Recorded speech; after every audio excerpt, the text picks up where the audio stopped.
Hello, everybody. Yomi Jegede, good morning. Shegun Fatumo, Nkiro Jimadu, Eric Osadolo, Popola Luwatosi, Obina Ofoshuku, Kehinde Agoro,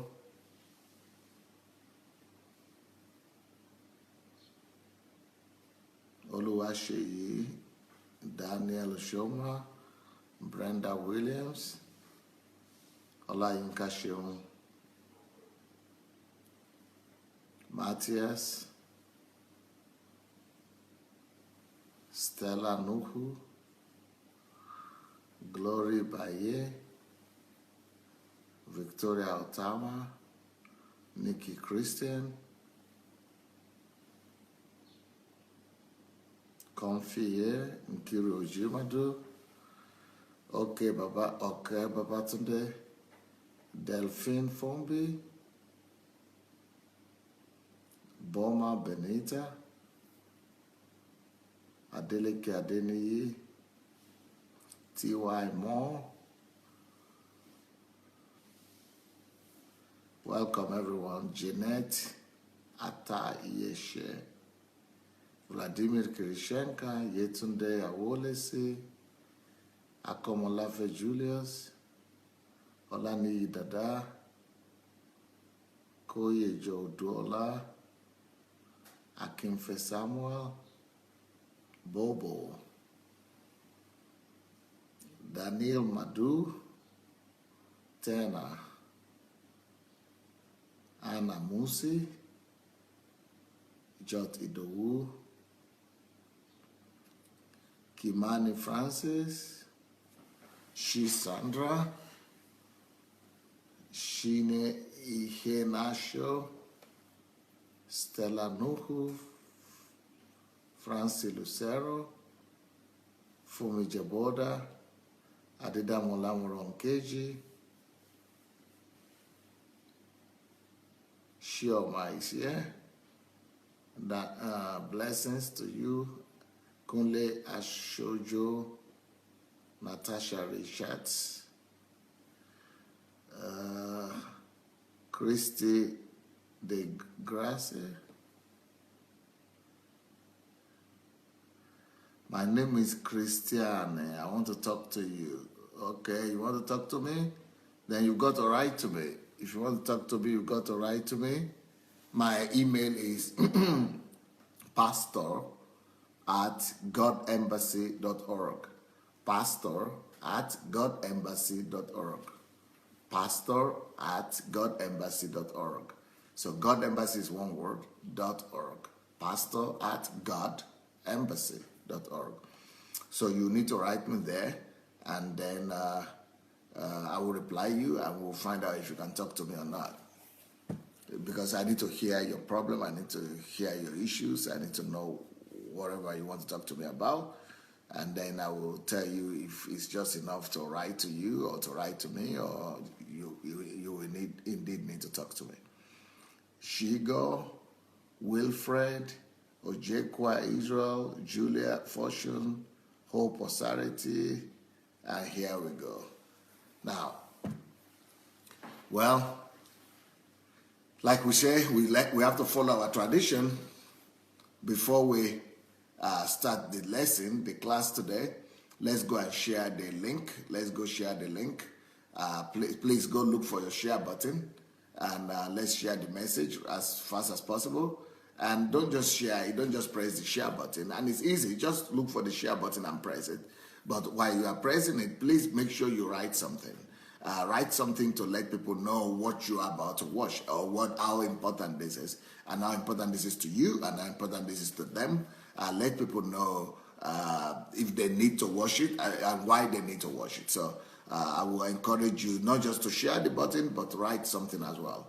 And also I want to appreciate all those people who have done one thing or the other to invite people to the platform. So if you have called people, or you have done the video, or you have done an article to invite people here, that is great, because people need to know more. More people need to be blessed. I mean, it's going to be kind of selfish If we know what we are receiving here and we don't share it with other people, we don't give people the opportunity to know what is happening here and what they could receive. So thank you to those people who have done their video and those people who have done the article. If you have not yet done it, we have an hashtag prepared to do a news feed for us. So there is it. And I would like all of you to write it if you don't mind, or some of you to write it. Hashtag Pastor Sunday Live. You see, P is big, S is big, and L is big. So those are capital letters in the beginning of every word, but every word is together. Hashtag Pastor Sunday Live. That's what you will need to write each time you are writing your article or you are writing anything. You are referring to Pastor Sunday or referring to this platform. Not now when you are sharing. When you are sharing now, that's okay. But when you want to invite people, when you want to talk about this article or what God is doing for you or how your life is being changed, or when you are doing your own video, that's one thing you want to put the hashtag Pastor Sunday Live. Okay. Now we're ready to go. I hope you are ready to go. Did you notice the topic for today? Well, the topic of today, of course, we are continuing the topic that we started this week, and that is the topic of problems.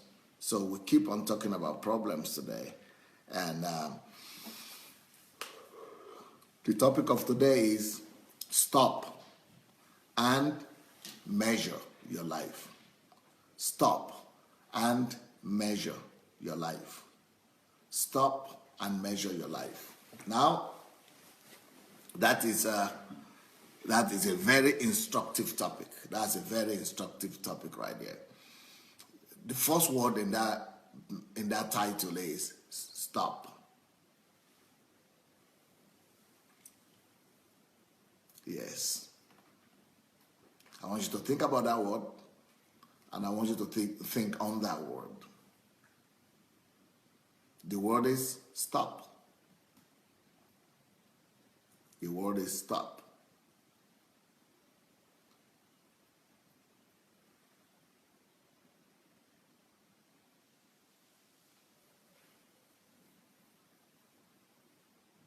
So, here we go. Stop means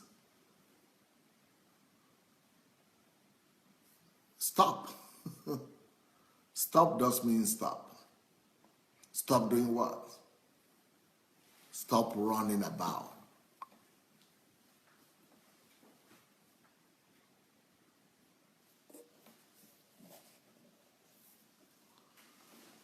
We all need to learn not just to run.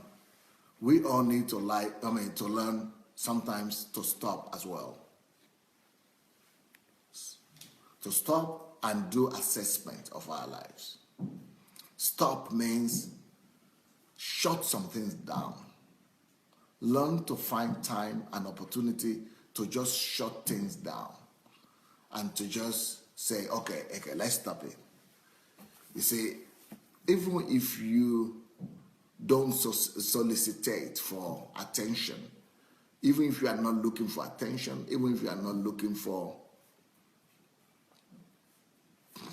noise and for frivolity and vanity, they surround you anyway. Vanity surrounds us all the time. Frivolity surrounds us all the time. And just activities. You are all in the midst of noise, activities, and just actions. Things just going on all around us all the time. And it is wisdom to just learn to pause, to press the pause button. Just pause or just stop. Stop it. Just, especially this is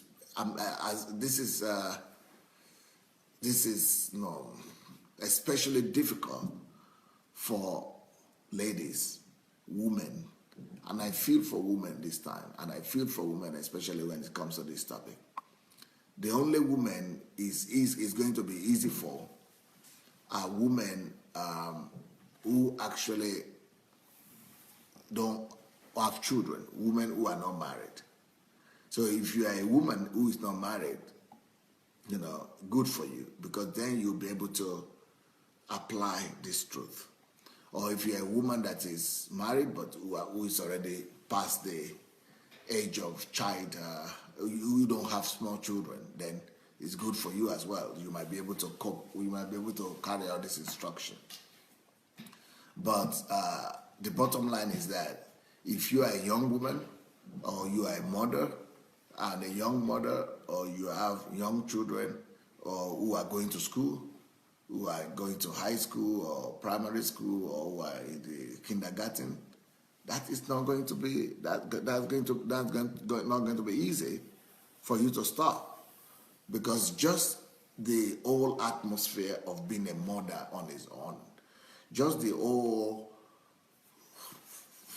rowdiness and noise and distraction of running about with the kids, especially when you have more than one child, it's just like unbelievable to even think of stopping.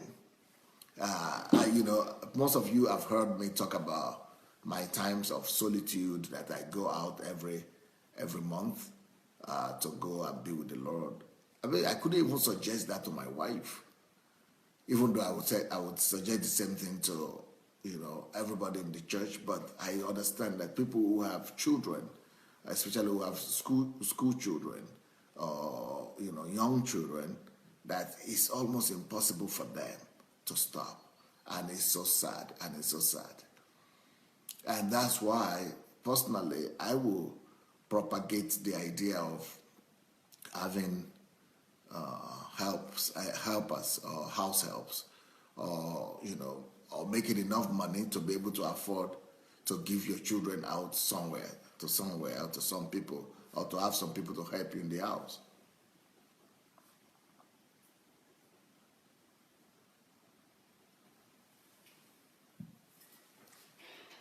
Okay, I'm just discovering now that some people are congratulating Brenda Williams, Brenda Williams, for her birthday. So I'm just saying that congratulations, Brenda.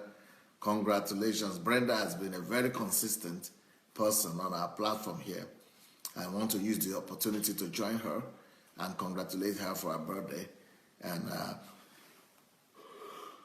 we release the grace of God and the favor of God upon you, Brenda. We pray that God will visit you, and He will, cause your life to move to a new level and a new height, even through this platform, in Jesus' name, that you will go higher in your life, in your destiny, discover yourself, and you begin to live a fulfilled life from this time on, in Jesus' name. So, like I said, the title of this message is Stop. Stop and measure your life. And I'm just saying that for women to be able to stop, either they have to have a very understanding husband, such that their husband will agree to stay with the kids for some time. Because how do you stop? It's one thing to stop, just say, okay, I stop today, and I don't want to do anything today. But the kind of stop that I need will demand for you to have at least 1 day or 2 days, maybe 3 days, better still. You might need to have at least a few days off just by yourself, when you are just alone and you are able to listen to many messages.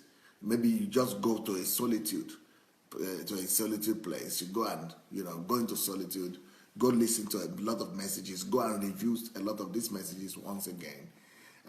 Go and listen to messages on your calling. Go and listen to messages on the kingdom of God. Go and reassess your life. Go and go and update yourself, and go and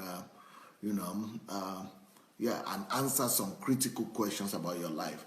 And that's what I needed to do about 20 years ago, when I started really living by plans. But I needed to stop, and I went away for a week, and I needed to listen to messages about reassessing your life, so I read books. I just to put my life together, and I planned my life for the next 20 years at that point. So the first planning I did was planning my life for the next 20 years. It was also like funny to me. It was like incredible. It was like, it's possible. How will I do this? But I discovered that the only way for you to be able to get your life together and plan your life for the purpose for which you have been called and for which you've been created is to stop. Everything has to start with stopping. You've got to stop before you could begin to move. And that's what Jesus meant when he said, if anybody wants to go if anybody wants to build a house or a tower, that he must first of all stop. He must stop and start by doing assessment, analysis of his resources. So the same thing with life. If you really want to be effective, because Jesus said otherwise you will begin to build and will not be able to finish it. So if you want to live your life in an effective way, if you want to build your life and make it impactful and meaningful, and you don't just want to you don't just want your life to be chaotic, but you want your life to be meaningful, to be productive, to be goal-oriented, to be purposeful, and to have results that will make you proud and that will make God proud of you, you need to stop.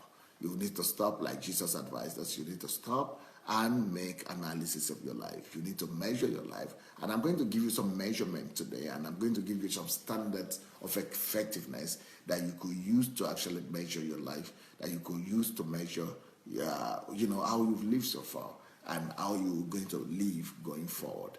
And so Jesus' words are very strategic, and they're very wise words, and they're very needful words. So, because it says otherwise you will begin to build and you will not be able to finish it, and you'll be full of shame, you'll be disgraced, you'll be ashamed, and all that. So, but Jesus was using that as an allegory and as a metaphor. But because, building a tower is nothing compared to building life. So if we need to stop when it comes to building towers so that we're not disgraced and we're not messed up, talk to me what we need to do when we're talking about life.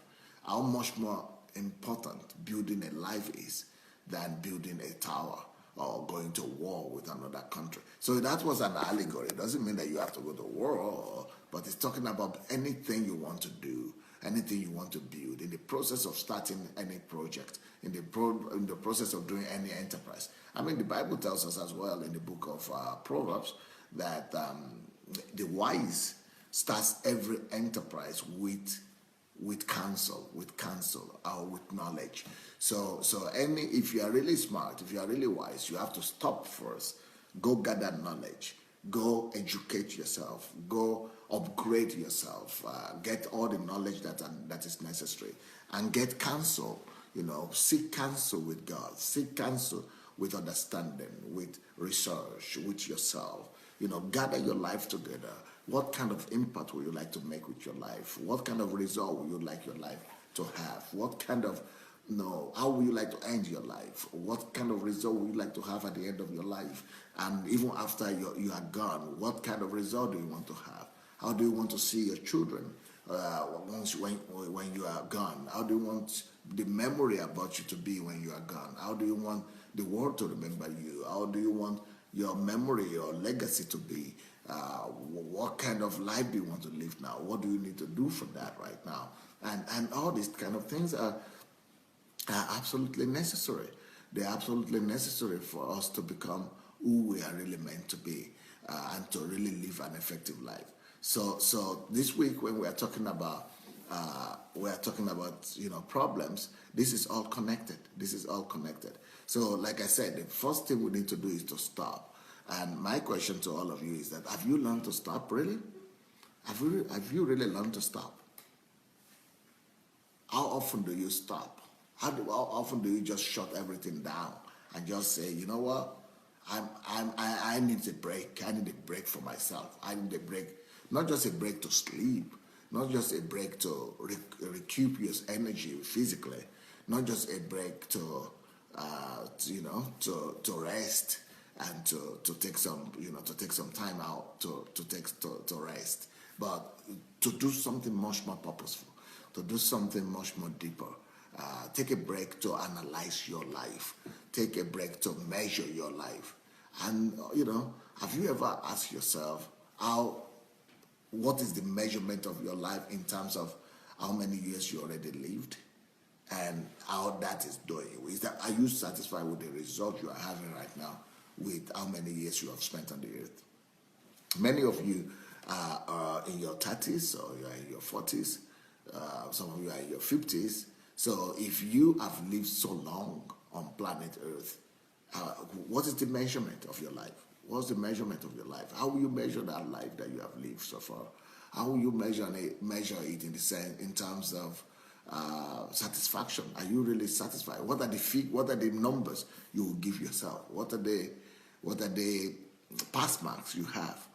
And will you document? Can you try to document some of your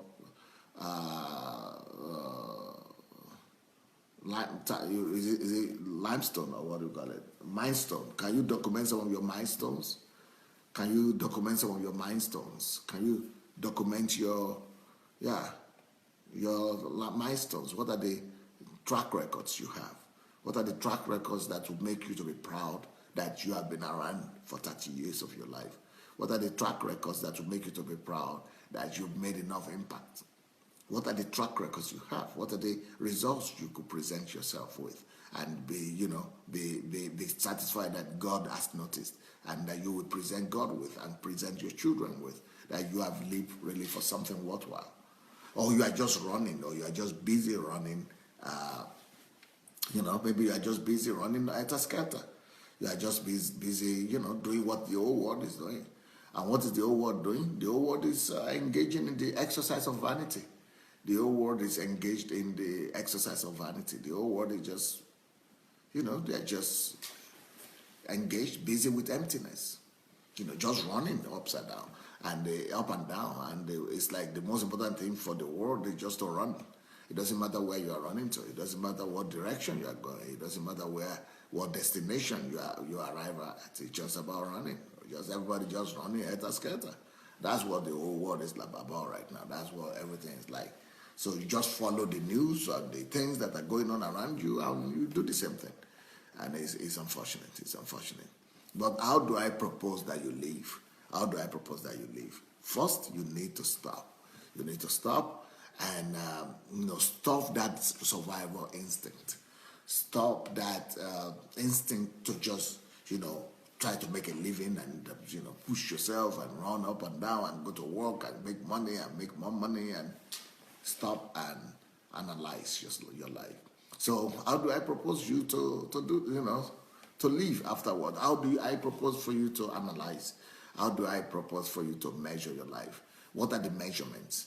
And because if we want to measure life, we must have some metrics. We must have some standards. So, but the thing I want you to measure is the standard of effectiveness of your life. And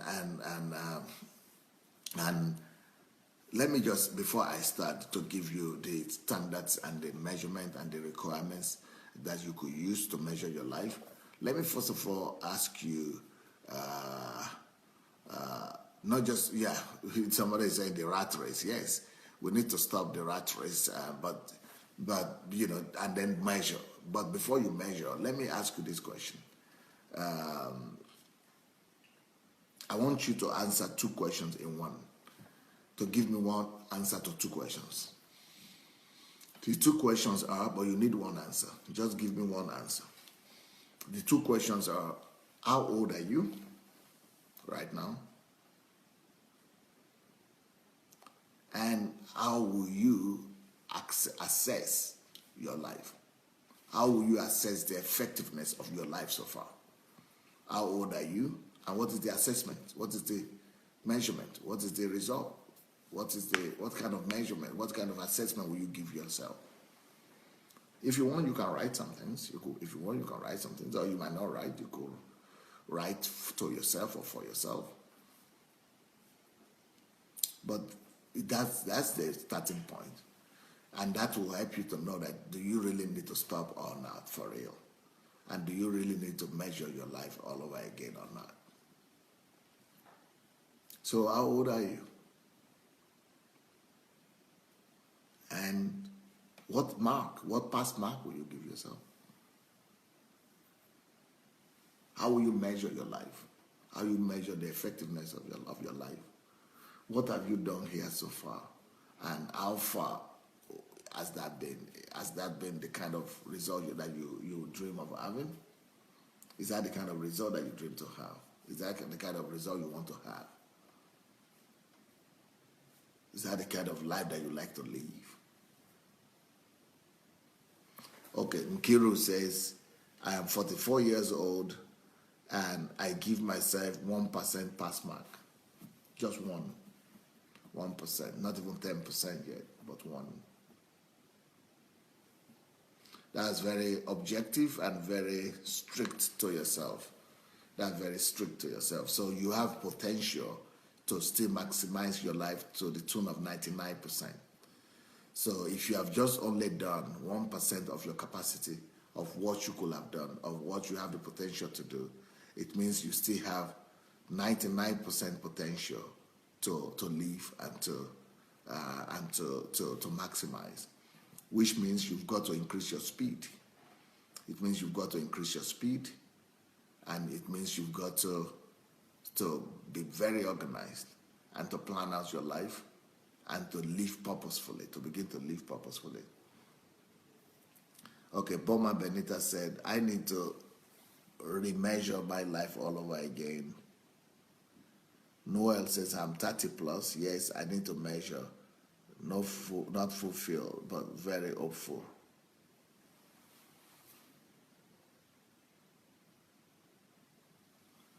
And Pearl is making a very good point. She says, stop measuring your life through the eyes of the world. Those are the wrong eyes that will lead you the wrong path. Yeah, and that's what this whole thing is about. I'm going to give you the measurement, what you could measure your life with. And that's why we are talking about this topic under the problem topic series. Cecile says, I'm 40. I cannot answer that question. Okay. Sheenie says she's 31 and she sincerely doesn't think that she's done much. She gives herself 2/10. That's like 20%, right?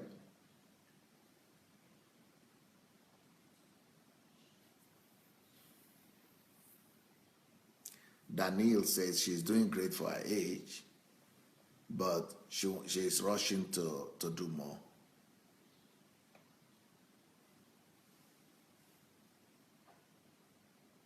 Taiwo Abuaba says she's 31 and she realized she has not started yet. Elsie Dennis says she's 50. She's 50 or he's 50 or she's 50. I don't know if maybe that's a man. He's 50 and he believes he's living his purpose. Oh, wonderful, wonderful.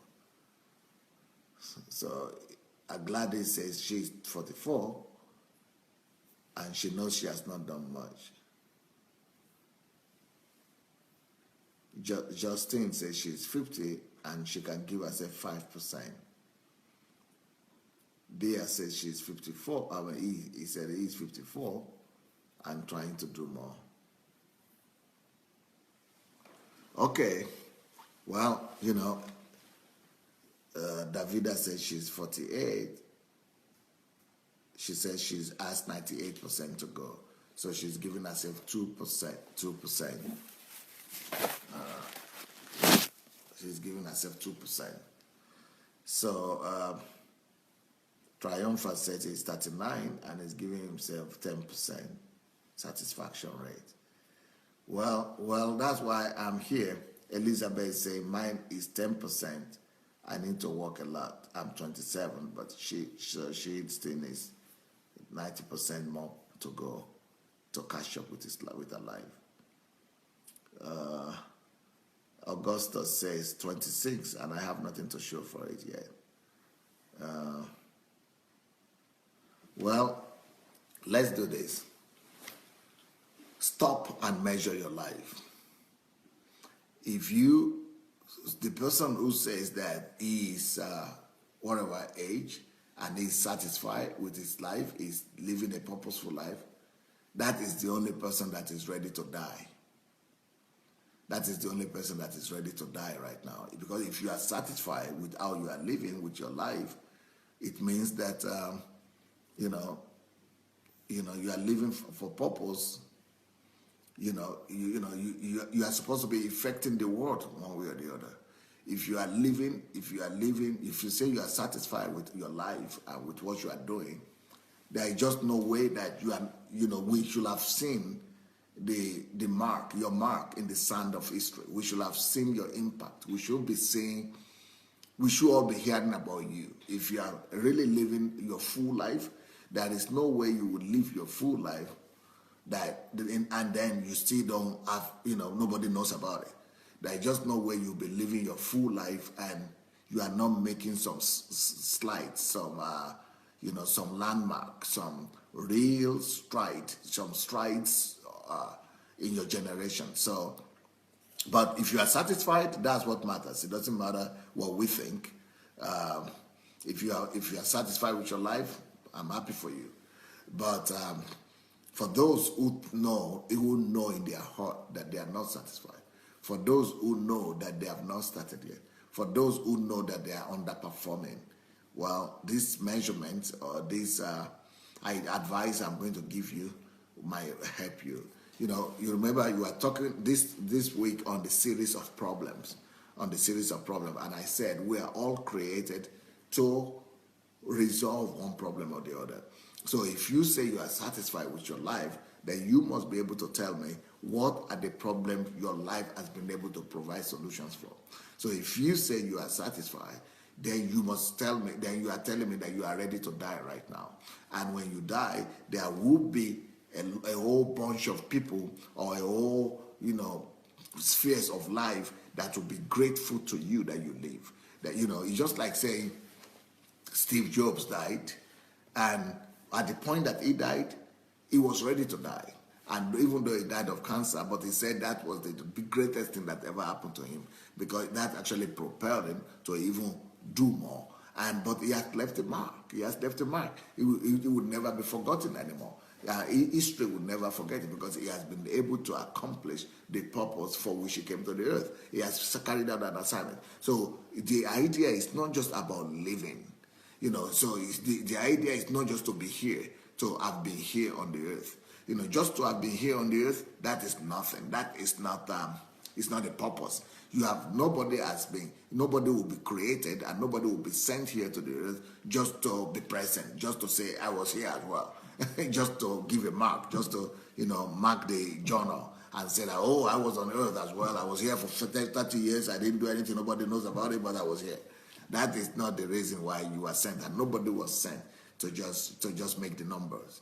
No, you are not sent to the world for such a purpose. If everybody that is ever created, everybody that is ever sent to this world was sent here for some specific purpose, for some specific goals and missions on earth. So if you are given life, and if you are given birth to, and if you are living today, it is because there are some problems that were supposed to be solved by your life. Your life is supposed to be lived in exchange for some problems that are solved. Your life is supposed to be spent. Like I said the other day, your life is constantly being poured out. It's being poured out. It must be poured out in exchange for some solved problems. Like I said, your life is like this, constantly being poured out, every minute, every second.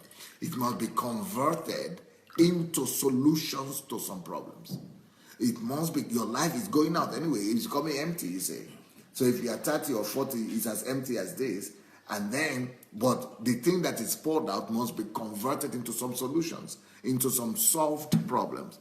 If your life is not being converted, and we are not seeing where it has been converted to, or what problems or what solutions have been converted to, then you have just wasted life. You have just poured out your life for emptiness, or into emptiness, into vanity. That's why people go to hell, and that is why God condemns people. So you have just wasted life in that case.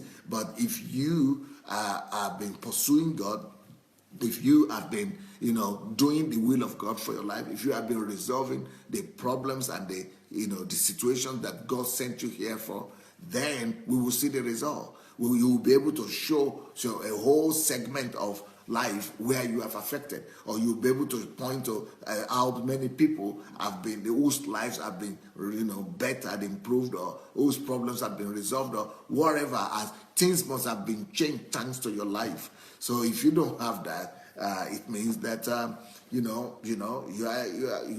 might have been a failure or a disappointment. And nobody would like to think of himself as a failure, of course. But for you not to be a failure, you don't just have to say, I'm talking positive. Oh, I'm not a failure. Oh, I'm not a failure. Oh, I'm not going to be a failure. It's not just about positive confession. You must go beyond positive confession into actually, making something happen so that you are not a failure. You must actually walk towards not being a failure. You must walk towards it. And the only way for you to walk towards a fulfilling life so that your life is not a waste and it's not a failure is to actually resolve those problems that you are sent here to resolve. It's for you to actually discover those problems that you are supposed to resolve and resolve them.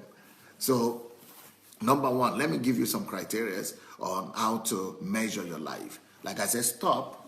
First of all, you stop. So what are the criteria to use? First of all, the number one criteria is you must know, like I said yesterday, you must have an inventory of problems that are in your heart, or situations, or some promised lands or spheres of influence that are in your heart. What are the burdens that are in your heart? What are the burdens that God has put in you to resolve? What are the problems? Make a list of problems in your country, in the world, that the top 100 problems or the top 20 problems, then reduce it to the top 10 that are your burden. But out of that top 10 problems that are the burden of your life and of your heart, you reduce them to the top 3. So the top 3 problems that are bothering you in life as those problems that you want to address, so those ones that you want to focus on. So you could start with number 1, number 2, number 3, or you could start with number 3, number 2, number 1. But you must have a list of issues that you want to resolve. And number 2 thing that you want to do to measure your life is this: make a list of your skills. Make a list of your skills and your potentials. Ask yourself, what are the things I can do? So maybe you can read, you can write, write them down to the mundane things. I can cook, I can dress, all kind of things that you can do. I can preach, I can, I'm a professional, I can do this, I can do that. Anything that you see that you can do, make a whole big list of them. And then ask yourself the next question: how many of these skill sets could I use to bring me to my purpose? How many of these skill sets will actually help me to attain the goal and the purpose that I have burdened for, or that I feel God has called me or created me for?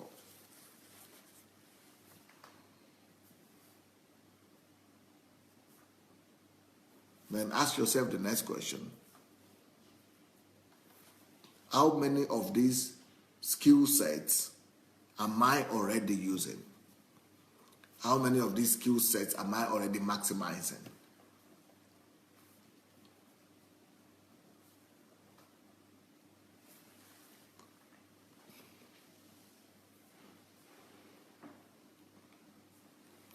The next thing you want to do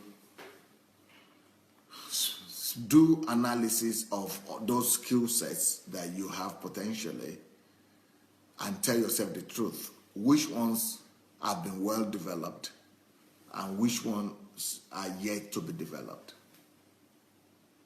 Which ones have been well developed and which ones are yet to be developed?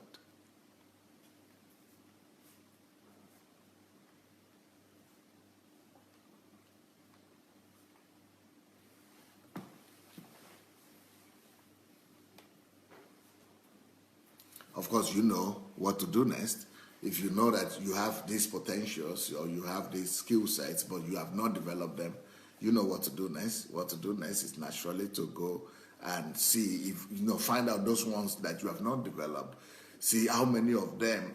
It's not important for you to just go and develop all of them. No. find out how many of them will help you to move faster or to get to your destination faster. So find out those ones of those skill sets that will facilitate your fulfillment or your fulfilling of purpose faster. So then zero in on those ones and then go and, you know, develop yourself in those areas.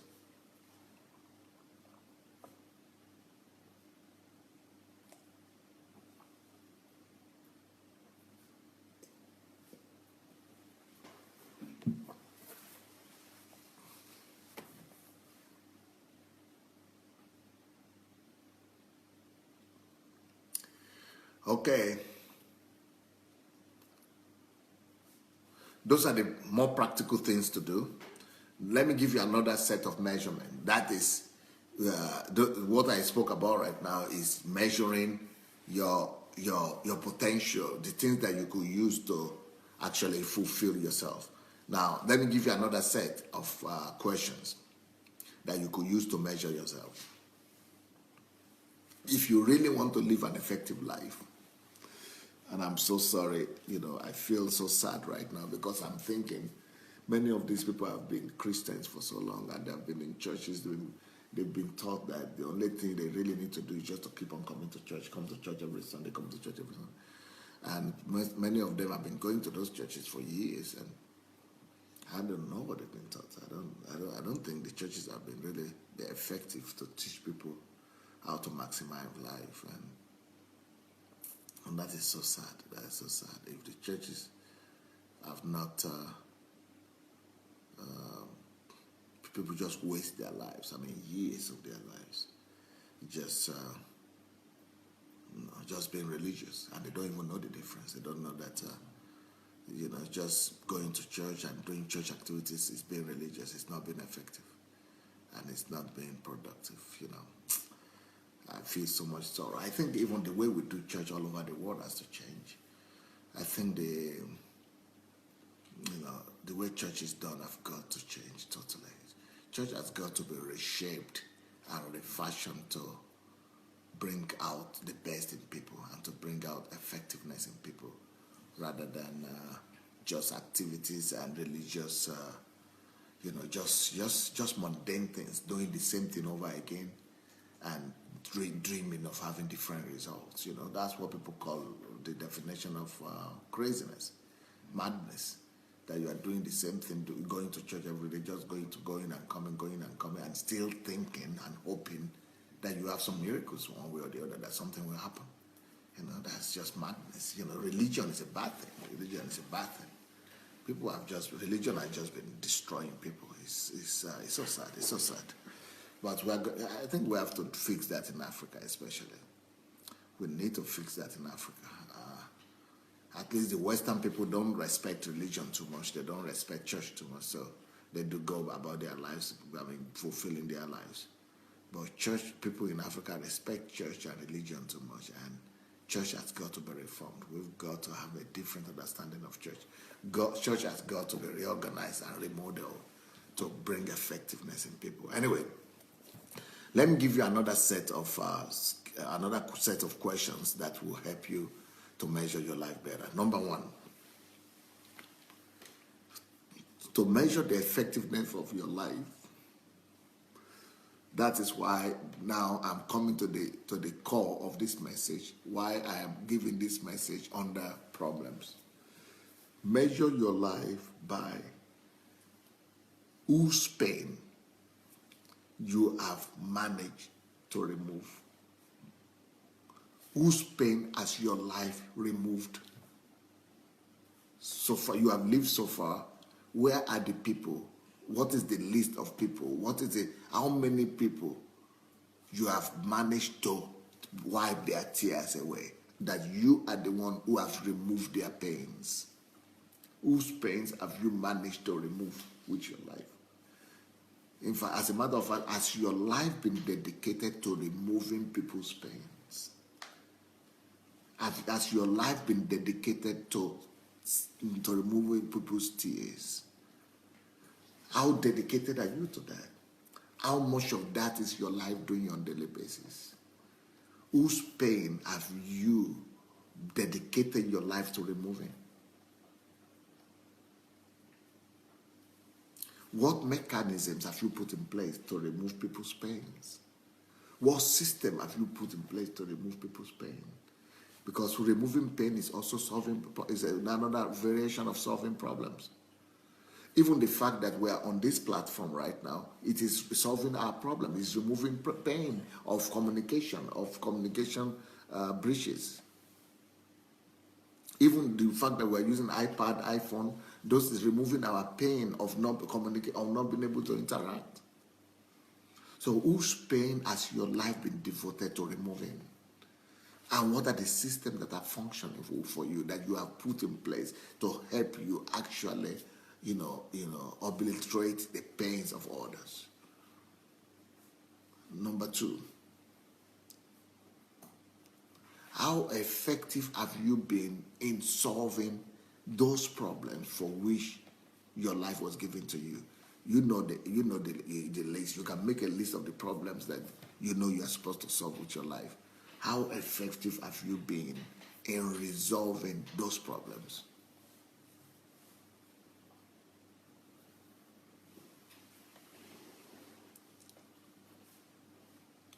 That's why we need to stop.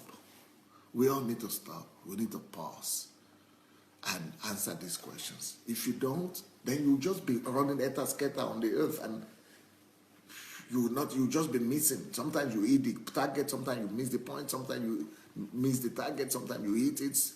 You're just living like a chaotic life of emptiness and frivolity.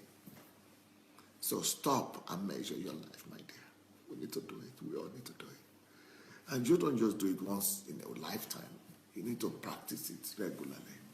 Always stop and measure your life. Maybe on yearly basis, maybe on quarterly basis, or maybe on by annual basis. But you must stop constantly to measure your life and to see how much you are going, by plan. Next thing you want to use next measurement that you want to use to measure your life is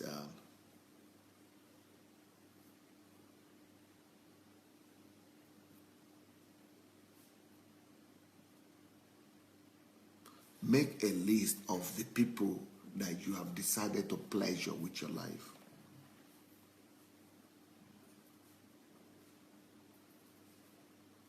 Your life must pleasure. The fact that we're on this platform, Facebook, that is somebody who has created a system that we are using to pleasure each other, to bring pleasure into somebody's life.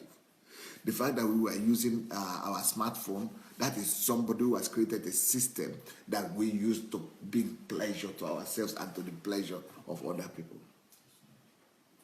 The fact that I am coming to you is a medium of me, a system of bringing pleasure, pleasuring your life, pleasuring you. So who have you decided to pleasure with your life?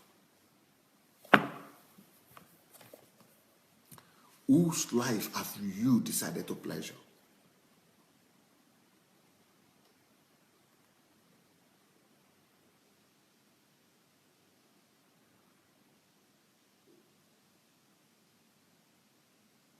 What area of life, what people, what field of life have you committed yourself to bringing joy to, pleasure to? That's why I'm going back to Africa. I must go back to Africa. I will not leave this world the same. Africa will not remain the same.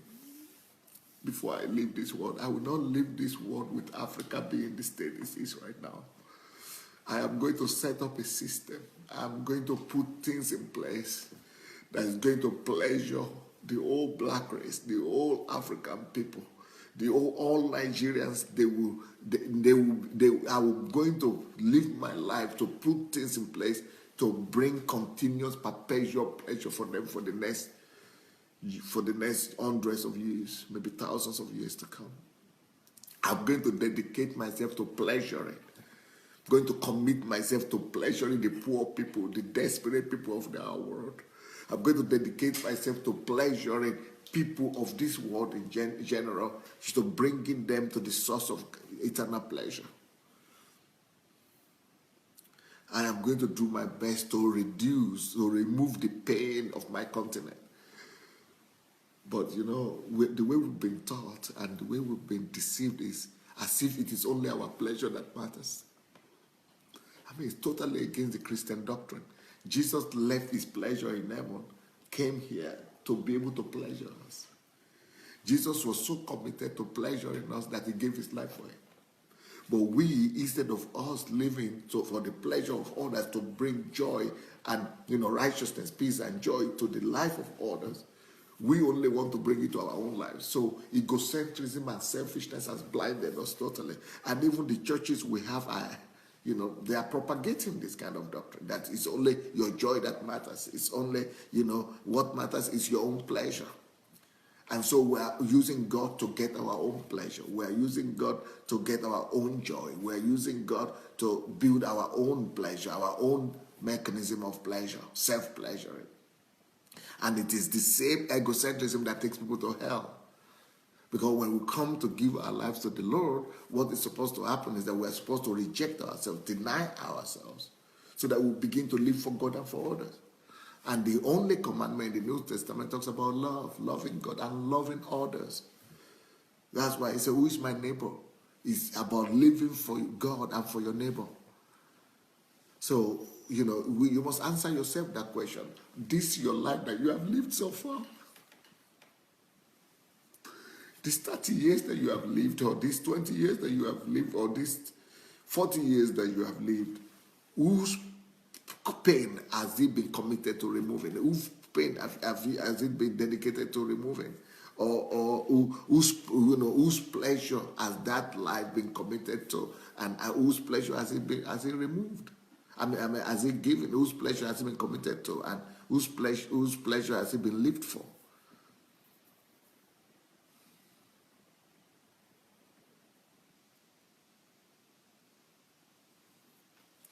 Next point.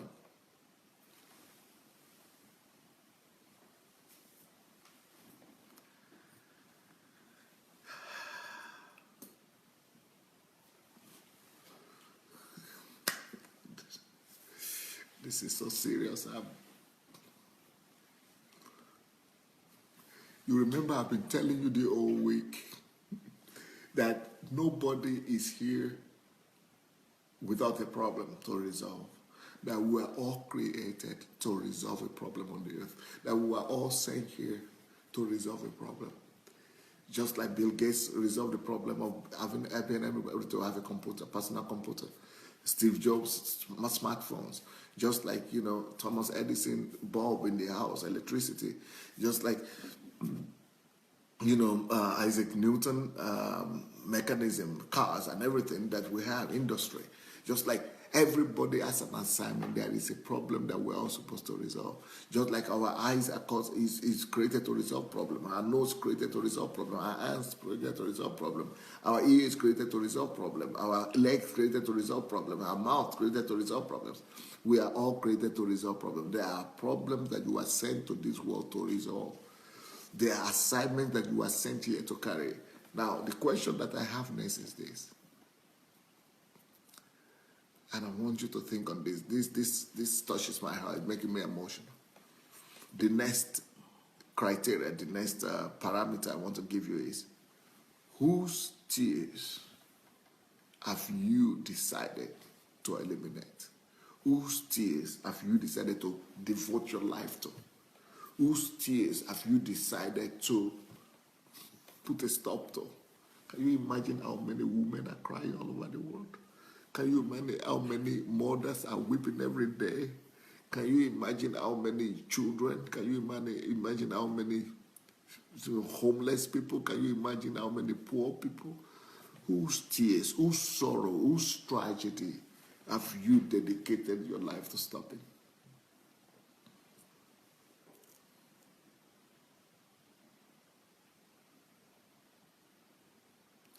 It could be through technology, it could be through invention, it could be through agriculture, it could be through love, it could be through smile, it could be through production of clothes, it could be through anything. It could be through anything you have the gift for.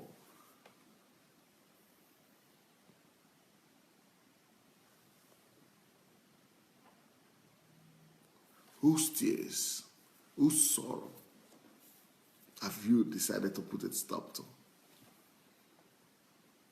to put an end to? Whose tears affect you in the first place? Whose tears are a concern to you?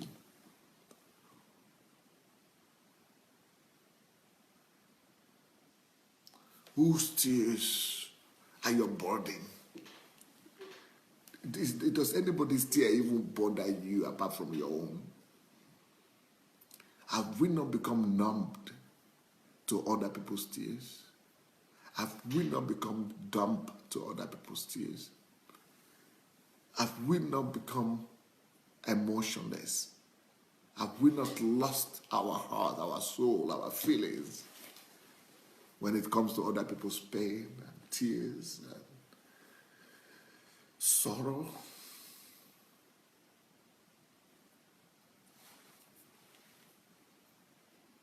How do you measure your own life? Do you measure your life just by the car you use? Do you measure your life just by the house you have? Do you measure your life by how beautiful your children dress? Are you measuring your life by the mundane things of this world that will pass away anyway? Are you just measuring your life by the things that will be burnt in fire anyway? All these things will be destroyed in fire. But Jesus said we should measure our lives by the eternal values. That's why he said that we should gather our treasures in heaven. Measure your life with something that will last beyond this life. Measure your life by something that will last beyond the physical, mundane things of life. Measure your life with something that will outlast you. Measure your life with something that will be counted to your credit in eternity. Measure your life with eternal values. Not just with some mundane things that say, I have a good wife, a good husband, good children, I go into a good school. Hey, give me a break. Give me a break. There are people crying in this world. There are people dying in this world. There are people helpless in this world. I mean, if you live in the West, you know what I'm talking about. If you live in the West and you have been to any third world country, you will discover that we are living in a very wicked world. Nobody really cares about the third world. Nobody really cares about anybody's pain. Nobody really cares about anybody's tears at the end of the day. Because if you have been to any third world country, you will just know that we are all very wicked. We all care only about our comforts and our own joy and our own pleasure at the end of the day. It's a wicked world. And when people say, why did God create hell? You know? When you see why people live on a daily basis here in the West or in Europe or in America, and you compare that with what is happening all over the earth, you think some people are really concerned about other people's tears?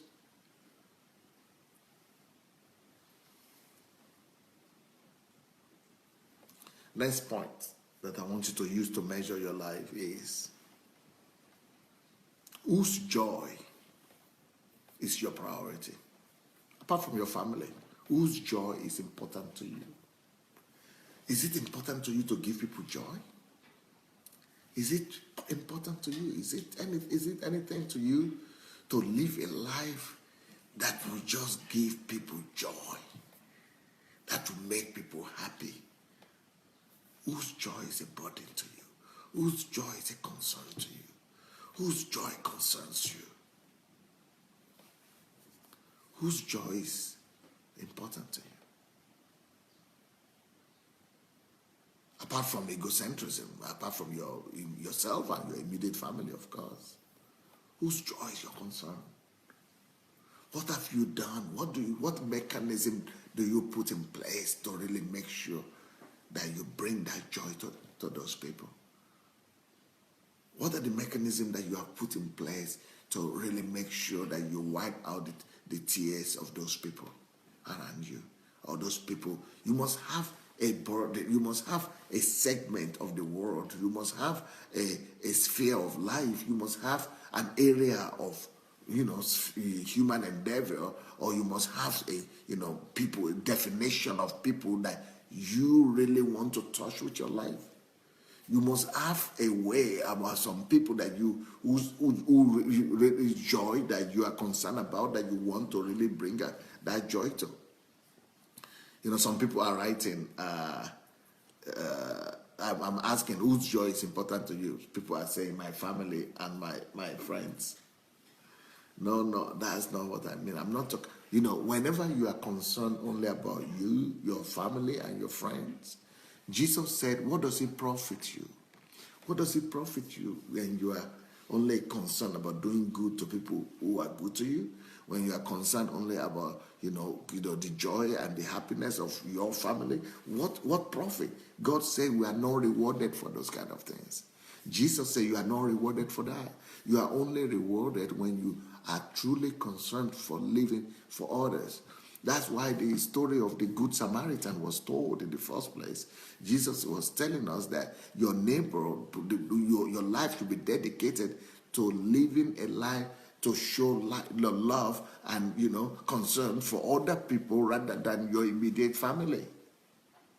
So you must have a burden, you must have an assignment in your mind. You must be able to define the group of people, the category of people that you want to, whose joy is your concern, that whose joy is your priority.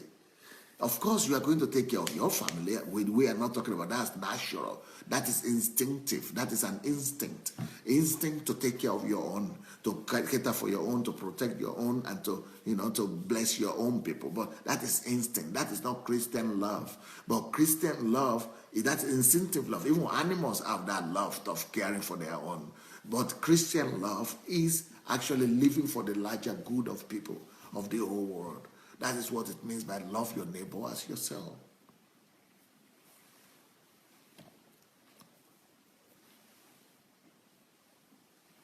Next point.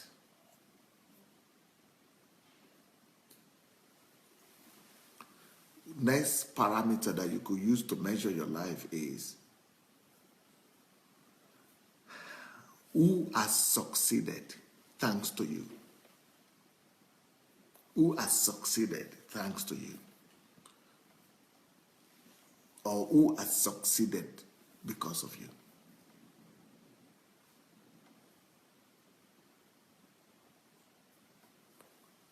Where are the people who have succeeded? Okay, we're back. Sorry guys for that. The internet was frozen. So my question, the last question I was asking is,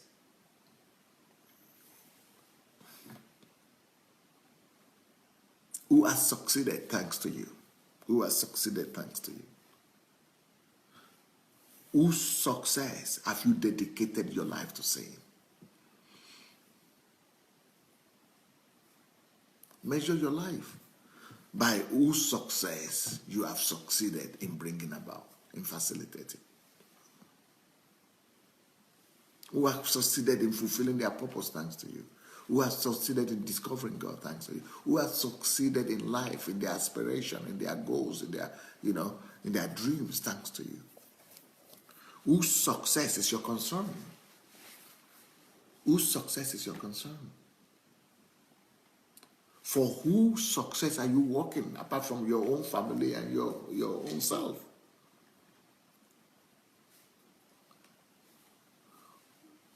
Who have you decided to help succeed in life?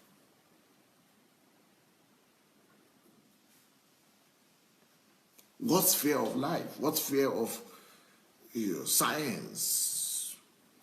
What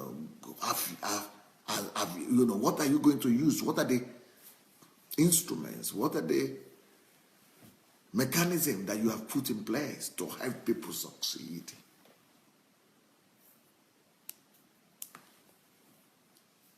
And finally, Whose life generally have you contributed to? Whose life have you improved? Or whose life are you committed to improve?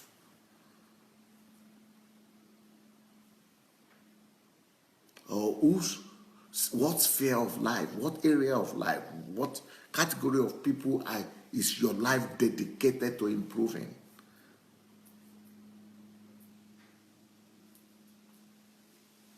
Or where or in whose life are you investing your own life?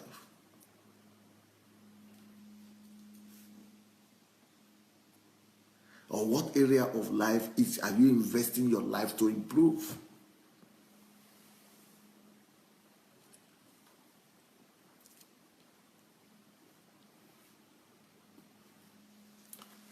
Well, that is why I call this message, Stop and Measure Your Life. Stop and measure your life. I hope I've been able to make the point. I hope I've been able to communicate my point, that we all need to stop. And not just stop, and not just keep on running around the world and just running helter-skelter in vanity, but we actually need to stop and measure our lives. I hope you got something. If you have not yet shared the link to this message, you have it. You have the share button under your video somewhere or in your timeline. Just go ahead and press the share button and make sure you write some things, write some words of encouragement for people to be able to know what to expect in this message. So write something and go share this message with yourself, so that I think all of you need to watch this message over and over again. So for you to be able to have opportunity to watch the message again, you will need to share it, and when you share it, it comes to your timeline, and then you'll be able to watch it anytime. And also, if you have not been, doing anything to propagate this platform, please go ahead and write your own article. Go ahead and do your own video and do something to be able to let people be a partaker, or be able to know that there is this opportunity for people to come here and learn free of charge. So if you have not yet done your own video or your own article to invite people to come and be listening to these messages, please, you can do it. When you do it, you need to write this hashtag Pastor Sandey Live, hashtag Pastor Sandey Live. So whenever you write your article or you do your own video, make sure you put hashtag Pastor Sandey Live, either in the beginning or in the end. Okay, here we go. Let me see what you are saying. Let me see your comments about this message. I hope this message has been a blessing to you. I hope you got something from the message. But let me see what you are writing. Let me see your comments. Let me see your comments. Let me see what you are writing.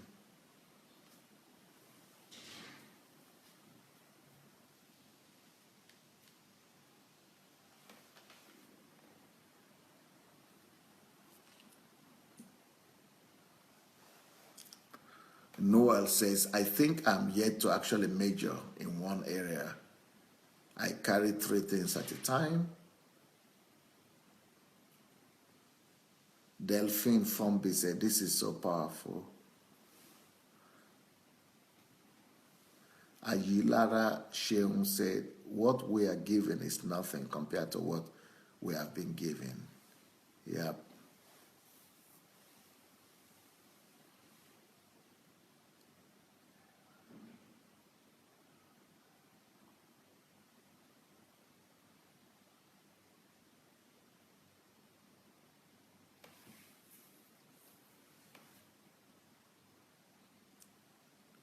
Rochelle White says, unfortunately, you never hear anything near to this in churches. The churches don't preach these things. And it's sad. It's sad. It's unfortunate. Shine Ihenasho said, so much practical truth is being hidden from the body of Christ. We need more of these kind of messages. God bless you, sir.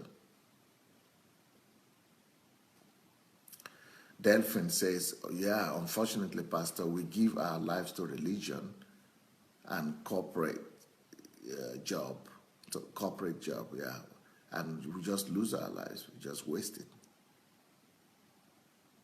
Cecile says, Doctor, I'm crying right now. I understand your point of view very well now. Edwin and Mimi said, Pastor, no church teaches you that these are the things that God taught you and you are now teaching us. Abraham Great says, there is indeed a great need for reformation of the church.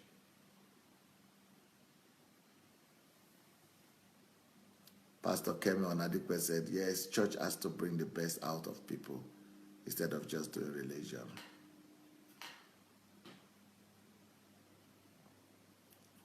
Adeola Disu said, you are so right, sir. I'm really going to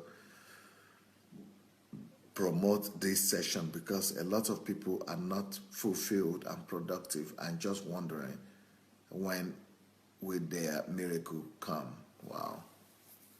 Yeah, it's a good idea. I think it's not just Adeola that should promote this session. I think all of us should promote all these sessions, as a matter of fact.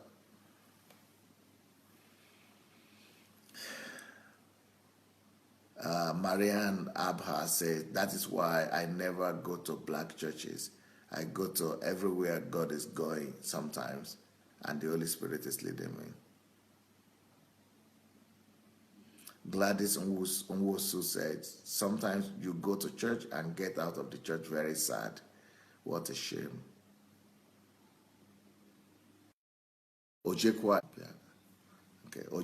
Israel says, we are working on helping Christians go beyond the four walls of the church. Yeah, somebody, that might be your calling, to help the churches really get this truth. Pearl David says, yeah, more grace, more anointing to a higher level. Thank you.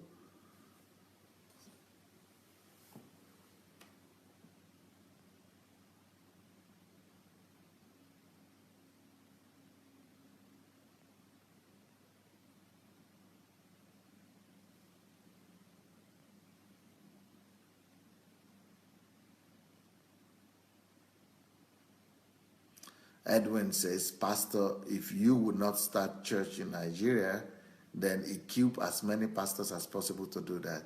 This matter is of great concern to me, as I said again and again. Yeah, I think what I would rather do is to equip pastors who are already doing some things. It doesn't from every denomination. I think it might be good for me to equip pastors and ministers who are already trying to do something and correct them and help them to do things properly. And if God will not lead me to start a church, I will just help the existing pastors to know how to do church properly.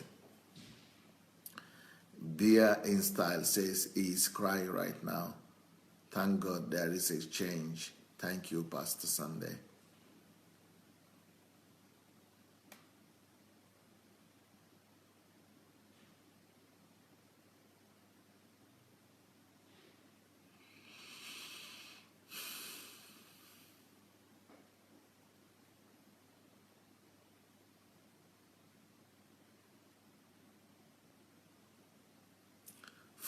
Fumi Jeboda said, wow, this is so deep. I have to really catch up later and take notes and listen to this again and again. I think we all need to do that. We all need to come back and listen to this again. Ike Amadi High says, my life will be dedicated to resolving people's problems and alleviating their pain. Prudence Ungafo says, Pastor, I'm sobbing. I'm empty right now. It's for so much time wasted, nothing to show for it. I'm crying. Yeah, we can always start again. You can always start again. Yeah.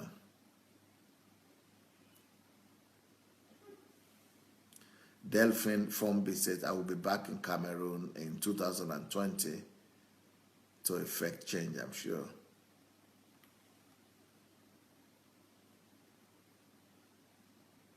Onyeye Okoro said, this message is so practical. I have to go listen to it again. Ola Johnson said, have your life been dedicated to remove? Okay, just saying what I said.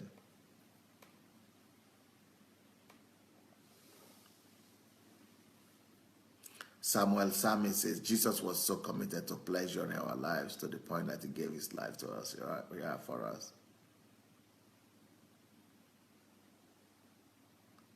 Akomolafe Julius said, we need understanding of purpose and passion to do all this.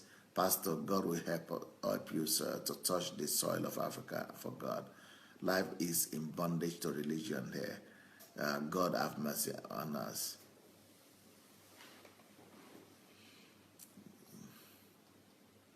Giselle says she's crying as well right now.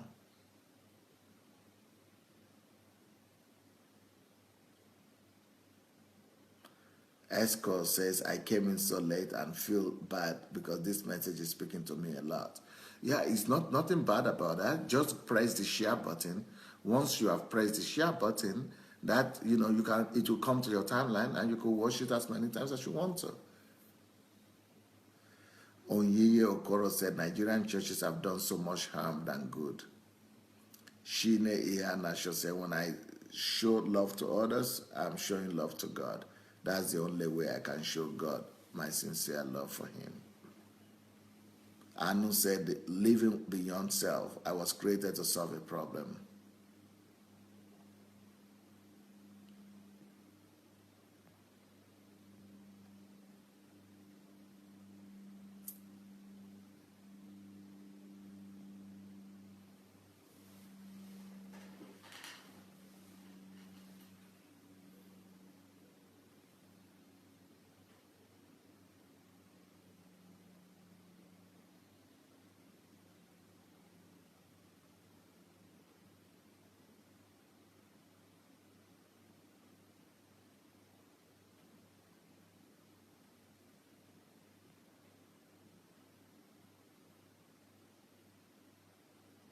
Okay.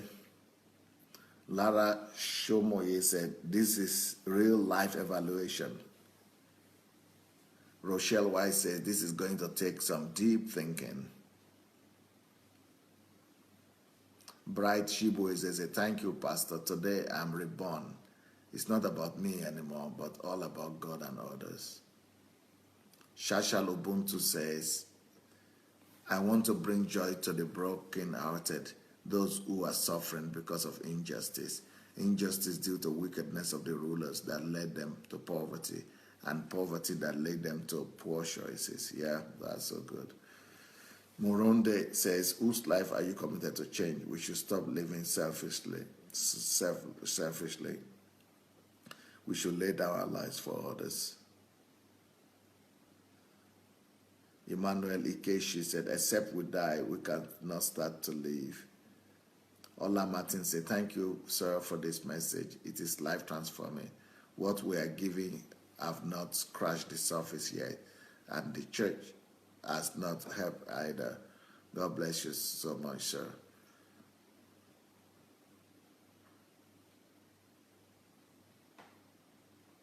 Divine Saint says, I'm always happy to watch your program here. Thank you for pleasuring your life. Jesus, thank you for pleasuring your life to your children. Delphine Fombe, yes, Pastor, right timing for this message. Thank you so much, Pastor. You are absolutely awesome. This message is a 911 message, Pastor. This is it. I am ready for this race. Pastor, Africans in America need these messages. The mind slavery is just beyond imagination. Mary Yoro said, thank you, Pastor. It is my first time to watch you, and I'm very much blessed from Kenya. Denise says, thank you, Pastor, for the message. I really appreciate the time and effort you put into this segment. Christina Lampe said, I think that I have to come with an Embassy of God Church, to the Embassy of God Church, to teach reformation in every area of life, to be taught reformation in every area of life, right? By the way, if you want to come to the Embassy of God Church, if you want to come here, we have a meeting, a conference, or a training coming on in November, It's called History Makers Training. It's between the 6th to the 12th of November. So if you want to come attend that program, we'll be happy to have you from the 6th to the 12th of November. You need to write to guest at godembassy.org. Guest, like guest visitor. GUEST at God Embassy, one word, godembassy.org. Just let us know you are coming. You'll get all the information from there. Shashal says, I will change the life of individuals, families, communities, nations by empowering them financially. I will influence and change the way things are being done. Christy Egwunye says, if the church was teaching this, we would not have become so selfish. My life must pleasure people. My passion is being kindled. Well, thank God, thank God. Well, you know, it's been nice to be with all of you. I hope this message has been a blessing to you, and I'll be back